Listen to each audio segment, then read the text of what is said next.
So today I'm welcoming Kat Sebastian to the podcast. Kat writes steamy, upbeat historical romances that usually take place in the Regency, have at least one LGBTQ plus main character, and always have happy endings. She lives in a swampy part of the South with her husband, 3 kids, and 2 dogs. Before her kids were born, she practiced law and taught high school and college writing. When she isn't reading or writing, she's doing crossword puzzles, bird watching, and wondering where she put her coffee cup. Welcome, Kat. Hi, thank you so much for having me. Oh, it's great to have you here. Will and I have both been enjoying your books quite a bit. In fact, as we record this, Ruin of a Rake just dropped into our Kindle this morning, which is awesome. That's great. Now, you've described Ruin of a Rake as your take on the rake versus wallflower trope. Tell us some more about this book. Well, that was what I thought, like I wanted to do a fake relationship plot because that's such a staple of romance, like not just historical romance, but romance in general. So I wanted to think of like, how would you have a fake relationship in the Regency between 2 men? And so I thought that maybe if one of them had sort of been strong-armed to help rehabilitate the relationship, rehabilitate the reputation of the other one, I thought that could work.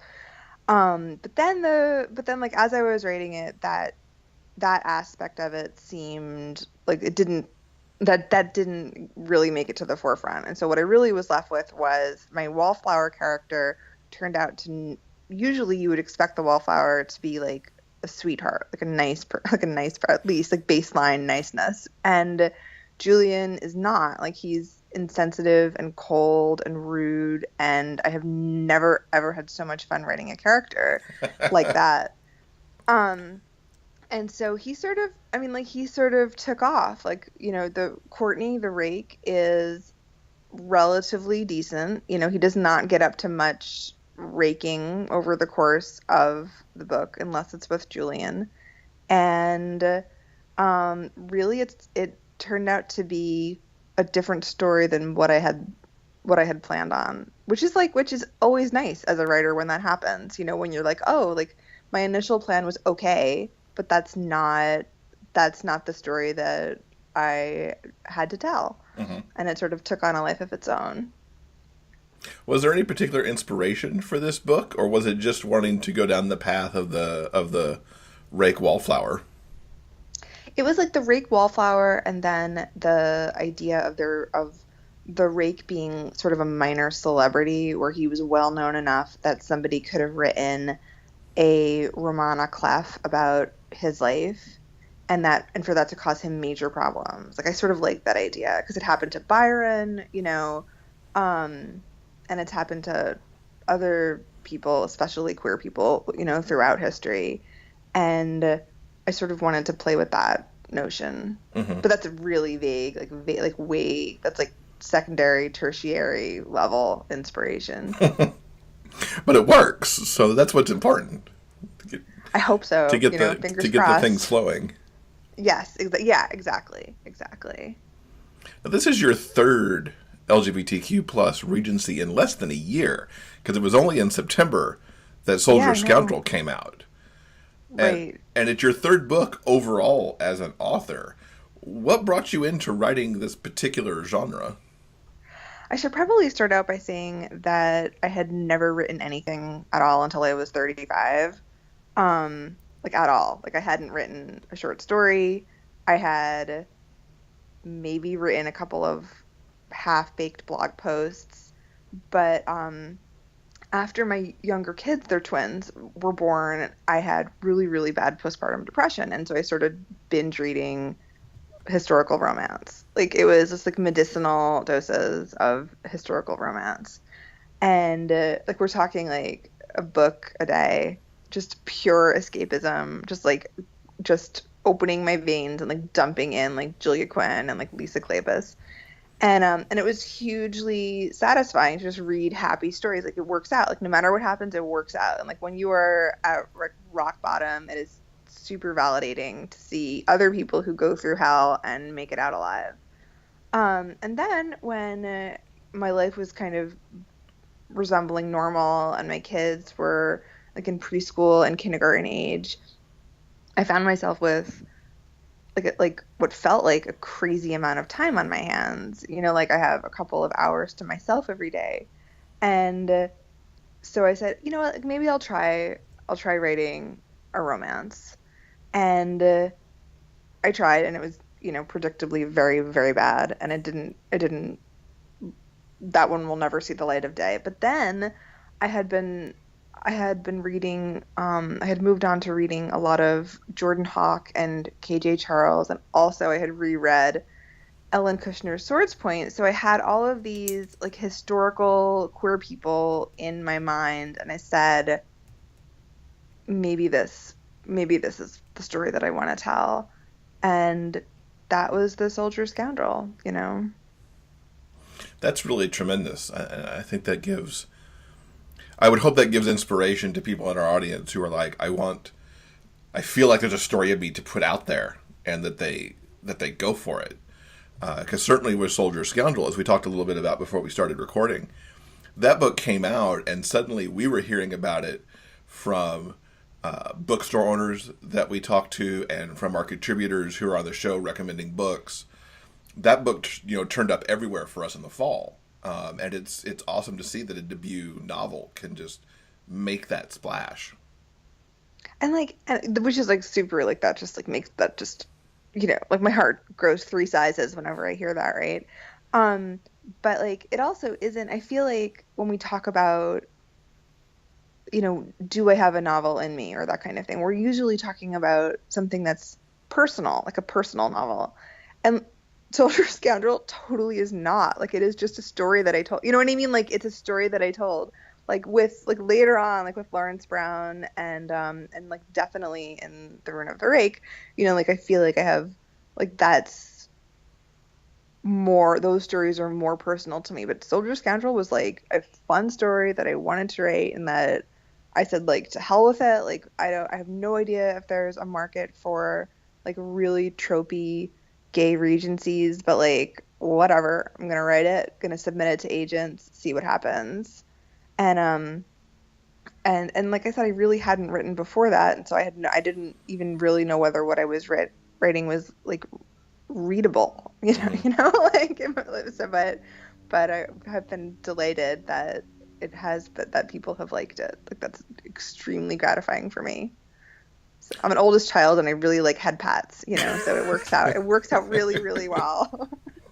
What was the turnaround time from finishing Soldier Scoundrel until you were picked up by an agent and then by Avon? Oh, so I started writing it in June of 2015, and I wrote it in like 3 months, and then submitted. I had an agent by the end of October, I think. So like I just did it fast. Looking back, that's bananas. I don't know how I did that, but but then after I signed on with my agent, she wanted me to do a rewrite, like nothing really heavy, but she wanted me to she wanted like it, the pages needed to turn faster, like there needed to be, like the pacing was off in the book. And so she wanted me to do a rewrite, and that took a while. Like that took like another month or so. And then by March I was signed with Avon. Wow. So it was pretty quick. And by then I had written another book. I had thought that would be, that like while I was doing revisions and waiting for my agent to submit it, I wrote a totally different kind of book. It wasn't male. It's male non-binary. And that book actually got picked up by Avon too, and that's going to come out next spring. Oh, that's amazing. So yeah, I know, right? Like I was totally not expecting Avon to be cool with that story at all. And I had sort of pitched it as, it could be a girl dressed as boy trope. Like it is a girl dressed as boy trope. But the thing is that when she's dressed as when this girl is dressed as a boy, she has like a moment of realizing this is her, this is how she will express her gender. Like it feels true to her. Mm-hmm.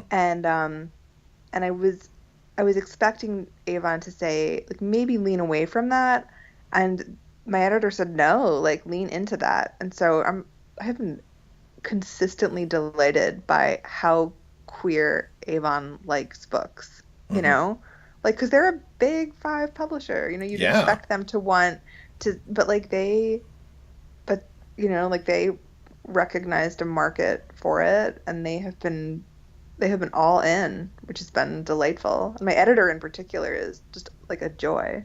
So, yeah. Is the non-binary also going to be set in Regency? Yeah, totally. Wow. I'm all in with Regency. It's one of the time periods I know anything about, so I feel like I ought to exploit my knowledge there, Hmm. you know. Um, yeah, it'll be Regency. Do you find it, I guess I'll go with difficult, to set male male or even uh, non-binary gender in a time frame where that wasn't really accepted? I mean, there's a little bit in Soldier Scoundrel, where Right, there's the ongoing discussion of, we can't live like this. right. Well, there's always going to be like I don't ever want to trivialize the real threat that people had. Like people were like especially I mean, if you're we all obviously know about like what happened with Oscar Wilde later on. Like he was literally sent to jail, right? But people were pilloried, people were hanged and transported like during the time period I'm writing about.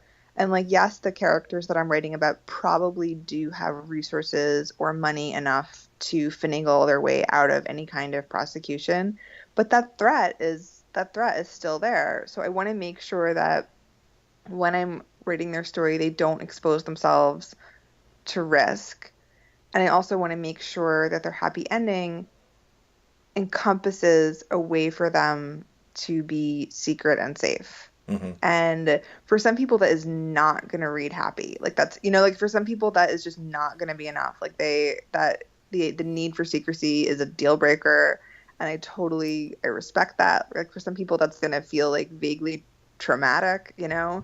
But the fact is that history is filled with same-sex couples and non-binary people who had happy lives, but we don't necessarily know about it because they kept their secrets really well and because after they died, their loved ones burned their letters. Hmm. And like I was joking with somebody on Twitter recently, like whenever I hear about someone having burnt letters, like after they died, I'm like, queer person, like we have a fellow queer, like that's what it is.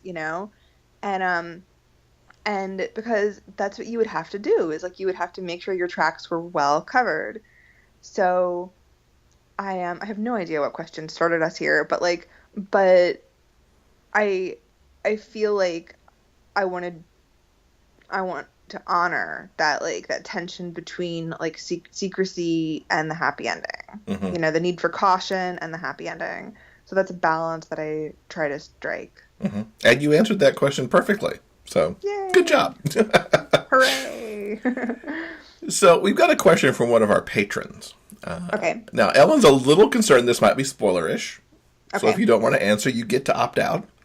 Awesome. But she's curious about the inspiration for the character of Eleanor Standish in Lawrence Brown Okay. Affair.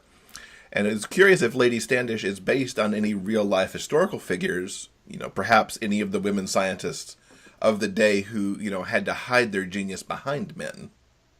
So, first of all, it's not spoilerish at all because Eleanor is in Rune of Rake and she has a pretty significant part in it because she's Julian Medlock's sister. And so the cat's out of the bag there.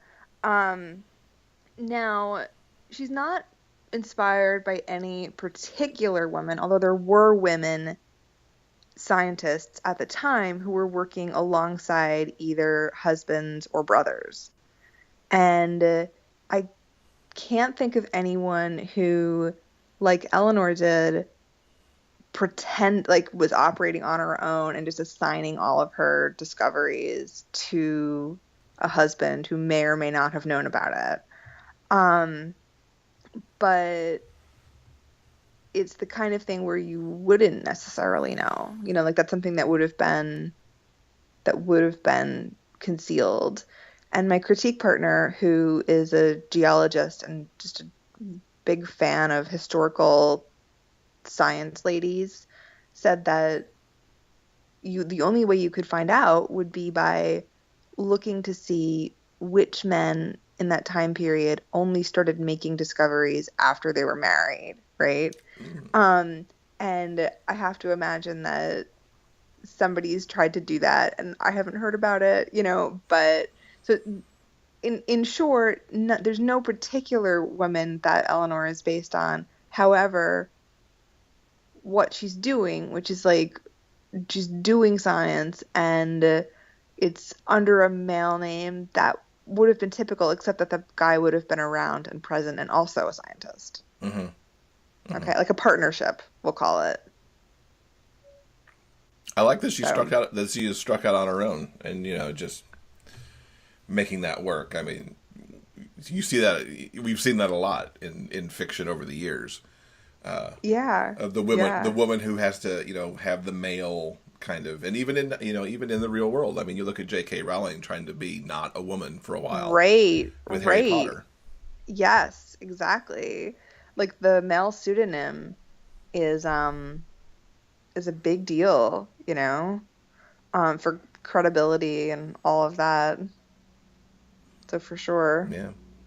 So you touched a little bit on what attracts you to the Regency, because you mentioned it's a time period that you actually know about. But yes. Kind of what else makes you want to build your stories in that world as compared to contemporary or anything else that's out there? Well, this like really short period of time, the Regency, like from 1810 to 1820, is this setting for so many historical romances, probably because that's when Jane Austen was writing, but also because it was when Georgette Heyer, who basically invented historical romance, is when she set her stories. So it has the advantage of built-in world building, where historical romance readers already know the basics of the time period, and you can get right down to storytelling without spending much time on history lessons, and you don't have to even be tempted to do an info dump or anything like that. But also, since we've seen this time period in so many romance novels and BBC miniseries and all that, and generally people in them are all straight, cis, white, able-bodied, and rich, writing in that time period is a chance to sort of populate this very familiar version of the past with like real people, okay? Like to go back and say queer people have always been here. Like we've always been here. Disabled people have always been here. And like I personally find that super validating to make these stories that are set in a familiar version of the past, but that are filled with people whose stories have been erased from the past. So I find that super satisfying. Mm-hmm. What's your process for writing? From deciding on the tropes you want to put into a certain story to plotting it to researching whatever historical points that you need.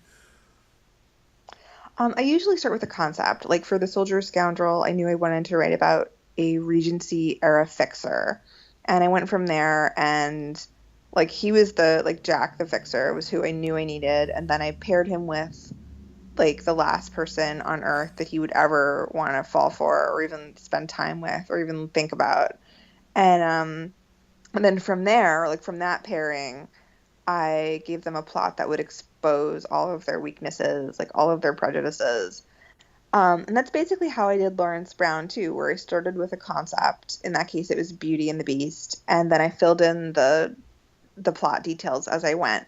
As far as historical research, like for me, like I do it all. Like I try not to bog myself down with it until the second draft. Like I get out the story, like get out the character and the bones of the story. I get it out, and then when I go back, I find that I've left myself like 1,000 notes, like when do stagecoach, like where's the stagecoach going, like, or how long does it take to get to York, like, or like what kind of boots would he be wearing, that sort of thing. And I fill that in like later on. Like otherwise I would send myself down a rabbit hole of research before, and the story would never get written.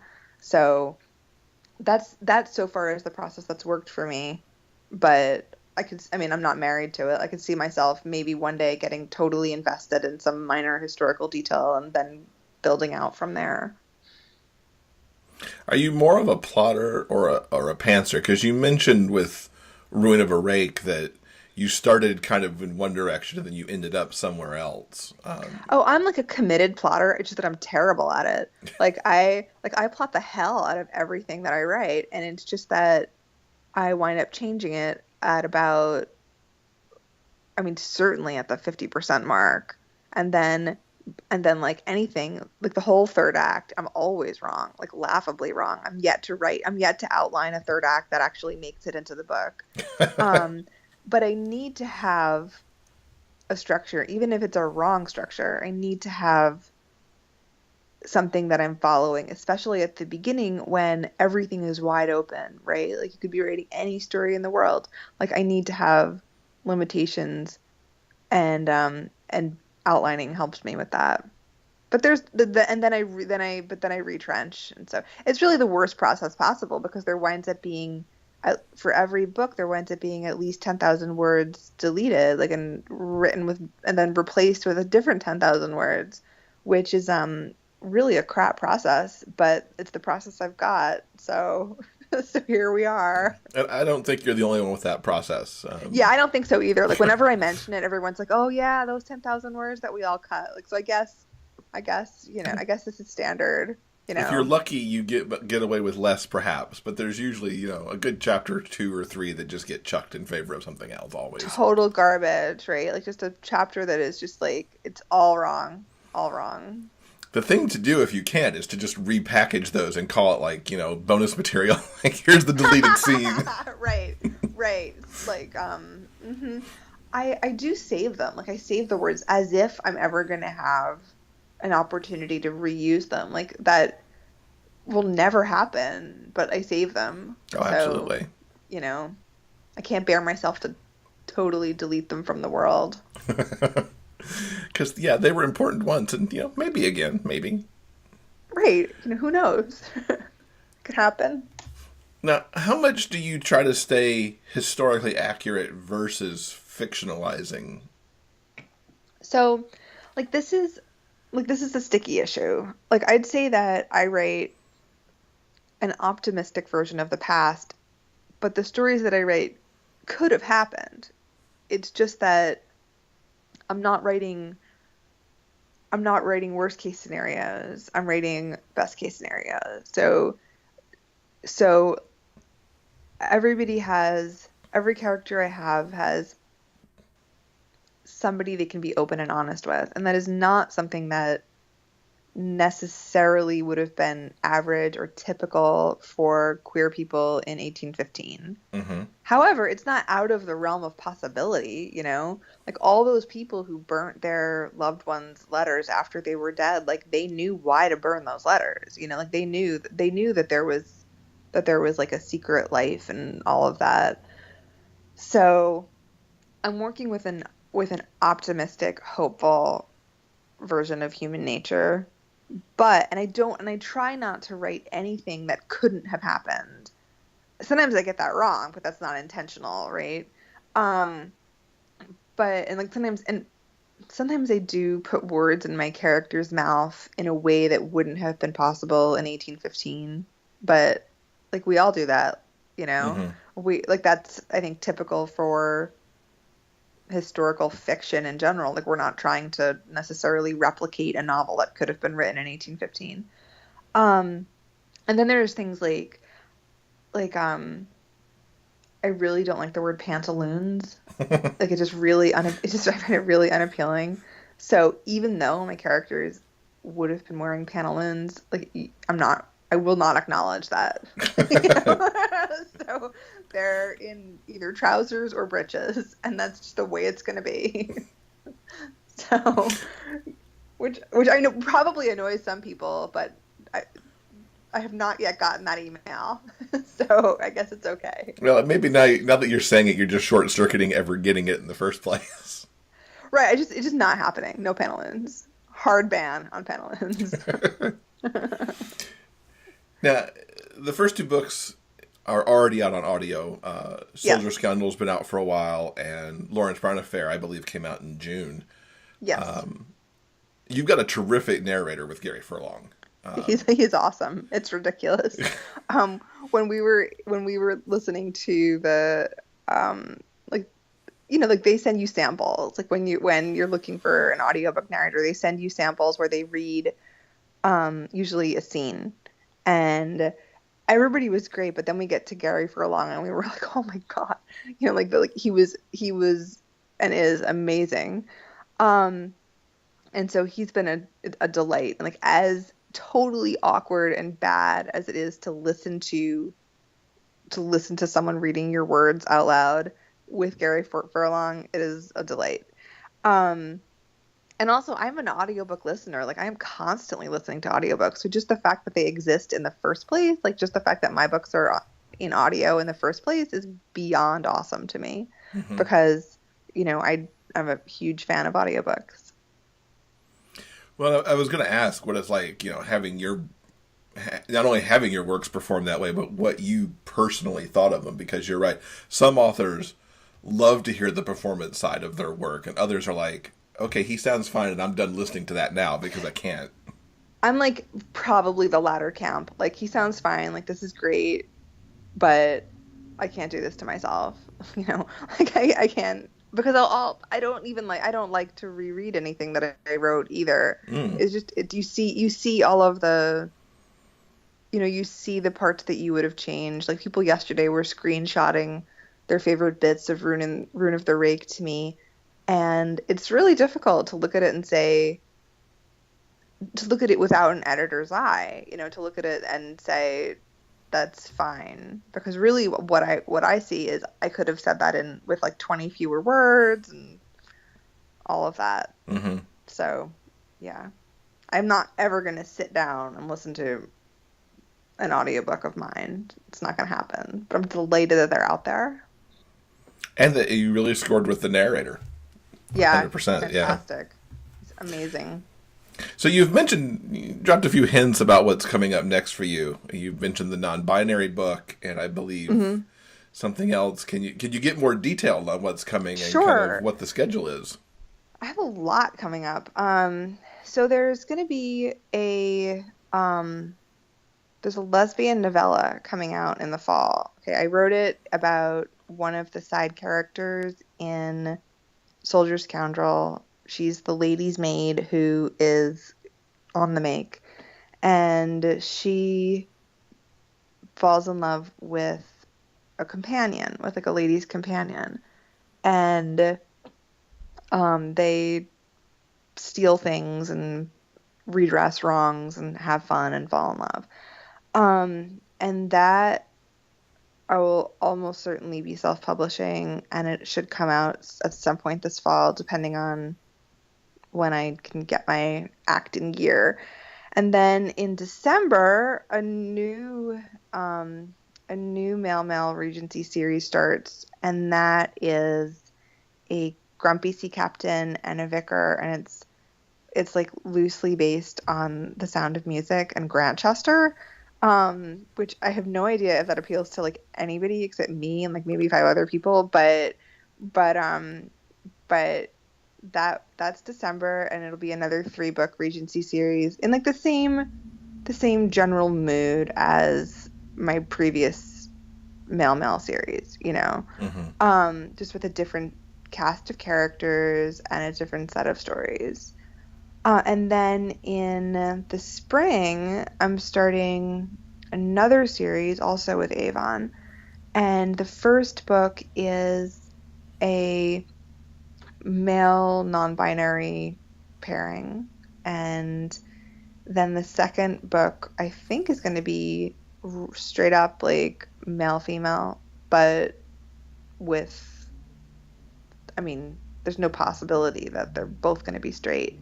And then the third one, I have no idea what's going to happen with that, But yeah, so I have two different series coming out with Avon, and then probably some shorts and novellas on the side. Hmm. I really So love that you play with sexuality and gender, and even more so that, as we mentioned before, that Avon lets you do that. yeah, and like I never even get the feeling that they're letting me, but like that they're into it, like which I don't think this could have happened a few years ago. Hmm. Like I don't feel like I feel like something has happened in the market in the last couple of years where where the audience wants to read these stories, and like overwhelmingly response has been positive for like not just for my books but for the idea of queer historicals in general, Hmm. which is great. And like I just cannot imagine that having really happened 5 years ago. So yay. You mentioned folks like Jordan Hawk, who you've been Yes. reading. Are there Yes. others out there for people who want to take a deeper dive on queer historicals that you'd recommend? I mean, Jordan Hawk, KJ Charles, Harper Fox, like Harper Fox for sure. Like I feel like the Brothers of the Wild North Sea and Seven Summer Nights are two of the best. I mean, like they're like two of the best books I've read, period. Like they're just excellent. Hmm. Um, there's let's see who else is there. I mean, there's like in terms of there's Sarah Waters, okay, where she's not really writing romances, but she's writing lesbian love stories, and they tend to have happy endings. But the romance isn't the central plot. There's another woman whose name I cannot think of, and she is in medieval, and why is her name escaping me? Oh, and Ellen Kushner's Swords Point for sure. Those are the ones off the top of my head. With all apologies to everybody I've forgotten. But it's great to hear some of your recommendations. We're familiar with Jordan Hawk, and she's been on the show Alex before. Alex Beecroft is the one who I had forgotten. Alex Beecroft is she has a couple of awesome historicals. Um but yes, Jordan Hawk is lovely. Like she writes and she does the thing that I love where it's characters who are super fond of one another. Like they just really are into one another, and like that's like they're just like baseline good, kind, nice people who respect one another and are into one another. And like there's no like the drama in the stories doesn't come from deception or anything like that. They Hmm. just like it's lovely to see people who are good and fond of one another. Hmm. Yeah, especially in this day and age, it makes a comfort Right. read out of it. It is. It's totally there's I mean there's monsters and like sometimes I'm sick to my stomach, but like it's totally like yes, comfort reads exactly. So, what's the best way for folks to keep up with you online and all your books? I mean like I anyone who's on Twitter, like I kind of live on Twitter because I work from home and like it's nice to interact with humans. Um so Twitter for sure, but my website, which is catsebastian.com, has a sign up thing for my newsletter, which that's probably like anyone who's interested in new releases can either pay attention to my website or sign up for the newsletter. Fantastic. I'm on Facebook too, but as little as possible, to be totally honest. That seems to be a trend these days. So, yeah, Oh, I get that. I mean, like people like it, and so I try really hard, but I feel like I feel much more comfortable on Twitter. Well, So we will link up to all yeah, that in our show notes so that people can okay, find you. awesome. Kat, it's been so amazing talking to you and It's getting been to know a little bit more about your books and stuff. yeah, this has been lovely. Thank you so much.